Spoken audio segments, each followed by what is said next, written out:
At Freddy Fazbear's Pizza Place, a once thriving but now deserted pizzeria and family entertainment center, a night guard frantically struggles to unscrew a vent inside the security office as something relentless bangs on the door. After a tense battle with the vent, he finally manages to open it and crawls through into the storage room. He approaches a locked gate, desperately trying to open it, but to no avail. Without warning, an animatronic charges toward him, restraining him to a chair. A menacing animatronic head with spinning blades looms dangerously close to his face. He frantically attempts to unscrew the chair, managing to remove only one screw before the blades strike, ending his life off-screen in a brutal fashion. The scene then shifts to the main area, where the lights remain on, and lingers on a photograph of a yellow rabbit holding hands with 5 children. The scene shifts to mall security guard Mike Schmidt, who awakens at 6 a.m. He groggily shuts off his alarm, then places a few pills in a drawer before rising from bed to begin his morning workout. Afterward, he dresses quickly and heads to Abby's bedroom, only to find that she's not in bed. His eyes catch a makeshift tent in the corner of the room where Abby is hiding.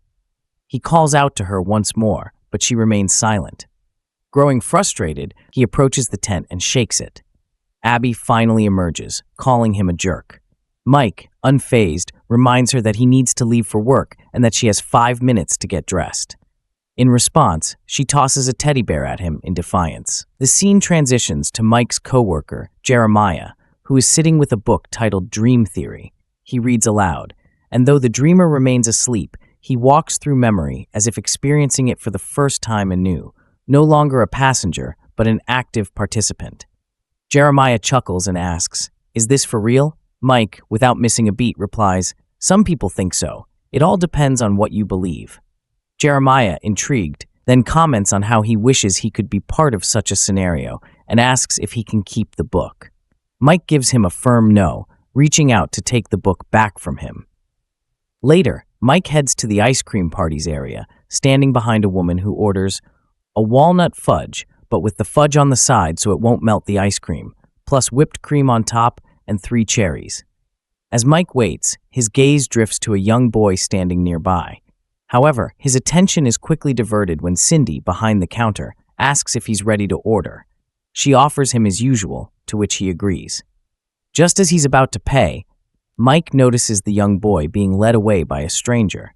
Misinterpreting the situation as a kidnapping, Mike rushes after the man, chasing him through the mall. He tackles the stranger near the fountain and relentlessly punches him several times before Jeremiah intervenes, managing to subdue Mike. Later, Mike visits his career counselor, Steve Raglan, seeking advice on finding a new job. Steve, still shocked by the events at the mall, reveals that the man Mike had attacked was in fact the young boy's father. Mike stands there, stunned and embarrassed by his mistake. Mike insists that the whole situation was just a mistake and a misunderstanding. Steve Raglan, however, isn't convinced. He flips through Mike's employment records, pointing out his brief and troubled history. Mike worked at Tire Zone for only 2 months before being fired for insubordination, then lasted just a week at Media World as custodial staff before being let go. Steve criticizes him, saying it seems like Mike isn't even trying, and sarcastically remarks how ironic it is that he's now asking for his help. Trying to stay professional, Steve says he's only trying to assist and begins reading Mike's name from his file, but stops mid-sentence, leans in, and suddenly asks, "You want coffee?" Mike, caught off guard, responds with confusion, but Steve proceeds to pour a cup. After taking a sip, Steve looks back at Mike and bluntly states that his options are limited due to his poor track record. Mike, trying to remain hopeful, says he's willing to take any job, but Steve cuts him off, saying it's not that simple. Mike's shoulders slump in disappointment, and he stands up to leave. But just as he's about to walk out, Steve calls out to him, saying he has a job offer. Mike hesitates, sits back down, and asks what the job is. Steve explains it's a security gig. He adds that it's not a great position due to the high turnover rate, but Mike would have the advantage of being his own boss. The only thing he'd need to focus on, Steve says, is keeping people out and making sure the place is tidy. Mike, correcting him, notes that's actually 2 things, not 1. Steve gives him a disappointed look and asks bluntly, "Do you want the job or not?" Mike hesitates before asking about the pay.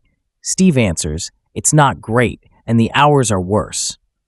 Mike thinks for a moment, then shakes his head, saying he can't do nights. Steve looks at him with a hint of regret and remarks, "Such a shame." Mike turns to leave again, but Steve stops him, handing him his business card.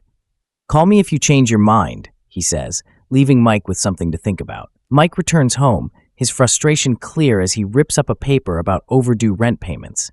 He tosses the shredded paper aside and walks into the living room, where he greets Maxine, who's sitting on the couch, babysitting Abby. Maxine is engrossed in a Ring commercial on TV, her voice filled with longing as she sighs, "I wish someone would buy me a ring." Mike doesn't respond right away, the weight of the day's events hanging heavily on him. Abby, playing nearby, looks up for a moment, but the room is otherwise filled with the quiet tension of a life slipping out of control. On his first night working, Mike falls asleep in the security office, drifting into a restless dream. It's a recurring nightmare about the kidnapping and presumed murder of his brother Garrett, but with one disturbing twist. This time, Mike sees 5 children standing nearby, witnesses to the crime. As he tries to approach them, the children turn and flee, disappearing into the shadows. Mike's heart races as he reaches out to them, but they're gone before he can get close. The following night, the dream repeats itself, but this time, Mike tries to confront one of the children. Before he can speak, the child suddenly turns on him, attacking with a force that jolts Mike awake, his heart pounding in fear. In a bid to get Mike fired and gain custody of Abby, Jane hires a gang of vandals to break into the restaurant and cause chaos. She believes that Mike's termination will give her the leverage she needs to take Abby away from him. Under the cover of night, the vandals sneak into the restaurant, armed with spray paint and tools to destroy whatever they can find. However, as the break-in unfolds, something far more sinister happens. The restaurant's animatronic mascots, Freddy Fazbear, Bonnie, Chica, Foxy, and Mr. Cupcake, suddenly come to life, their mechanical movements jerky and unnatural. They spring into action, attacking the vandals with deadly precision. Panic erupts as the gang tries to flee, but they are no match for the animatronics, who relentlessly hunt them down. The chaos escalates, and the vandals meet brutal ends at the hands of the animatronics. Among the gang is Max, Abby's babysitter, who is caught in the carnage. Her death adds an extra layer of tragedy, as Mike is left with no choice but to bring Abby to his next shift. With nowhere else to turn, he takes her to the security office, the weight of recent events pressing heavily on him. As the night grows darker and the danger looms closer, Mike's sense of dread intensifies. He's trapped in a nightmare of his own, struggling to protect Abby while facing the horrors that lie within the restaurant. On the third night, the animatronics, now fully animated and alive, take an unexpected interest in Abby. They seem to befriend her, their mechanical movements oddly gentle as they interact with her. However, when Mike tries to approach, the animatronics become hostile, their eyes narrowing and their movements aggressive. Mike is both confused and terrified as he realizes that the animatronics are not just malfunctioning, they're aware and they're angry at him. In the midst of this terrifying revelation, Mike uncovers a chilling truth. The animatronics are possessed by the vengeful spirits of the 5 murdered children. Their leader, a blonde boy, appears to be the one guiding them, constantly muttering about a yellow rabbit, hinting at some connection to the past. Mike's mind races, struggling to piece together the mystery of Garrett's kidnapping and the animatronics' eerie behavior. The fourth night brings more chaos. While Mike, Abby, and Officer Vanessa Shelley are bonding with the animatronics, something goes horribly wrong. Abby is injured during a moment of instability, a close call that leaves her hurt and frightened. Mike is beside himself, but Vanessa is more concerned with the bigger picture. As Abby recovers, Vanessa confronts Mike, demanding to know why he's still trying to identify Garrett's kidnapper. She warns him firmly that he should never bring Abby back to the restaurant again, even pulling a gun on him as a stern reminder. In an attempt to comply, but also maintain some semblance of normalcy, Mike arranges for Jane to babysit Abby. Jane is furious, but Mike is desperate. He leaves Abby in her care, and during the day, he returns to the restaurant, hoping to find answers, or at least escape his mounting horrors. There, overwhelmed by the pressure of the situation, Mike overdoses on sleeping pills in a desperate attempt to end his suffering, spiraling into an even darker place as he faces the demons that haunt him. Inside the dream, the 5 children appear again and tell Mike that he can stay with Garrett forever in exchange for Abby. After denying their offer, Mike is repeatedly attacked in his dream and wakes up strapped to the animatronics torture device. He escapes by removing pins that the previous deceased security guard had loosened, but is severely wounded by Foxy. A damaged yellow Freddy animatronic, possessed by the blonde boy, appears in Mike's house, kills Jane, and takes Abby back to the restaurant by hitching a ride with a taxi driver. Vanessa finds Mike, bloodied and bruised, and immediately tends to his injuries, her concern clear. As she works, Mike shakily explains the dream he had, recounting the disturbing offer from the 5 children and the brutal attacks he endured.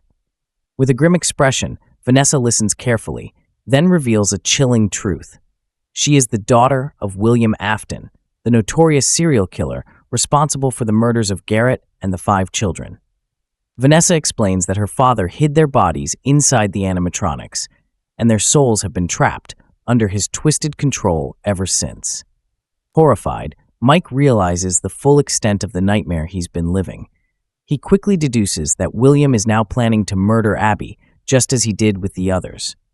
With a sense of urgency, Mike rushes to the restaurant, gathering the necessary tools to disable the animatronics and stop whatever horrific plans William has in store. At the restaurant, Mike finds Abby, but the danger is far from over. Chica, one of the animatronics, tries to kill Abby, but Mike arrives just in time to save her. As they try to escape, Mike is ambushed by Mr. Cupcake, which knocks him off course and separates him from Abby. In the chaos that follows, Mike fights back, desperately trying to defeat the animatronics. He succeeds in disabling them, but the relief is short-lived. Just when Mike thinks they've won, the unthinkable happens. Steve Raglan, the career counselor who had been helping Mike, arrives at the restaurant, wearing a disturbing yellow rabbit suit. As he steps into view, he reveals his true identity. He is William Afton. With a sadistic grin, William knocks Mike unconscious, leaving him to fall into darkness as the animatronics are reactivated under his control, and the nightmare continues. Knowing that the animatronics need to understand the truth, Abby draws a picture of William murdering the children. Vanessa attempts to stop William from interceding with the plan, but is stabbed in the abdomen. Before William can kill Mike, Abby shows her drawing to the animatronics, and they turn on William. Mr. Cupcake bites off part of the suit, triggering its internal spring-lock mechanisms and fatally wounding William. The animatronics drag him into a back room as Mike and Abby carry a wounded Vanessa out of the restaurant. She falls into a coma afterwards and is taken to a hospital. Mike continues to look after Abby as they return to their normal lives. Meanwhile, back in the restaurant, William is still clutching in pain in the back room, while one of the ghosts of the children closes the door.